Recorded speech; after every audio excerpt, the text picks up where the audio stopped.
ہمارے چینل کو سبسکرائب کریں اور بیل آئیکن کے بٹن کو دبائیں۔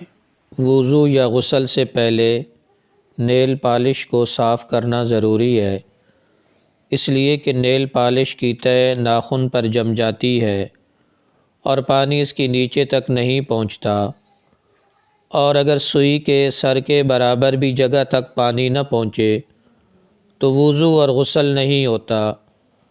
البتہ اگر کوئی نیل پالش ایسی ہو جس کا صرف رنگ مہندی کی طرح ناخن پر آتا ہو اور اس کی تہ ناخن پر نہ جمنے کی وجہ سے پانی اس کی نیچے تک پہنچتا ہو تو ایسی نیل پالش لگے ہونے کی حالت میں وضو اور غسل ہو جائے گا۔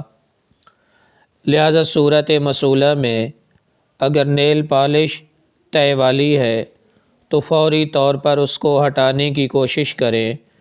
اگر نیل ریموور نہ ہونے کی وجہ سے ہٹ نہیں رہی تو کسی اور چیز سے ہٹانے کی کوشش کی جائے۔ مکمل کوشش کے بعد بھی اگر وہ نہ ہٹے اور اس کا کچھ اثر رہ جائے اور مزید ہٹانے کی صورت میں نقصان پہنچنے کا اندیشہ ہو تو جس قدر ہو سکے وہ ہٹانے کے بعد وضو کر کے نماز پڑھنا جائز ہوگا۔